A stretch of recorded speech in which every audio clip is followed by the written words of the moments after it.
Ikaw ba ay baptized or born again? Pareho ba ang doktrinang ating pinaniniwalaan?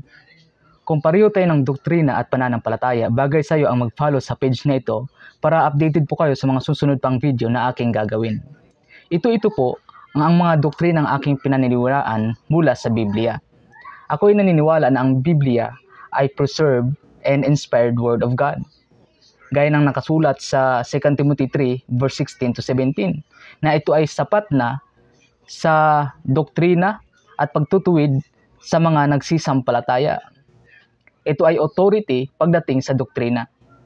Ako ay naniniwala sa pagka-Diyos ni Kristo sapagkat yan ay malinaw na itinuturo ng Biblia at ang doktrinang Trinity. Ako rin po ay naniniwala na ang pananampalataya sa Panginoong Hesukristo ay sapat na para matiyak ang kaligtasan natin. At ang kaligtasan ito ay hindi po mawawala sa mga totoong nagsisampalataya sa Panginoong Hesukristo. Ako po ay naniniwala diyan. At ako po ay naniniwala na si Kristo ay babalik para sa iglesia. Or tinatawag yun na rapture, na ang iglesia ay kukunin ng Panginoon bago ang tribulation.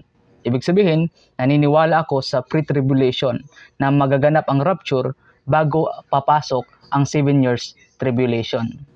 At naniniwala din po ako sa 1,000 reigns of Christ. Yun ang mismong pangalawang pagparito ng Panginoong Hesukristo na aapak ang kanyang paa sa lupa para maghari sa bayan ng Israel at sa buong mundo. Ako po ay naniniwala diyan. At naniniwala din po ako na totoo ang impyerno sapagkat nakasulat yan sa Biblia na ang mga hindi sumampalataya sa Panginoon ay paparusahan doon kasama ang mga anghel na rebelde sa Diyos balang araw sa Judgment Day. At higit sa lahat, naniniwala po ako na may langit kung saan doon pupunta ang mga nagsisampalataya sa Panginoong Hesukristo. Makakasama niya doon sa kanyang kaharian. Ako po'y naniniwala na walang halong gawa ng tao ang kaligtasan. Kasi nga, ang kaligtasan ay biyaya lamang ng Diyos na ibinigay niya sa tao. At matatanggap natin ang kaligtasan na ito sa pamamagitan ng pananampalataya sa Panginoong Hesukristo. Ano pa?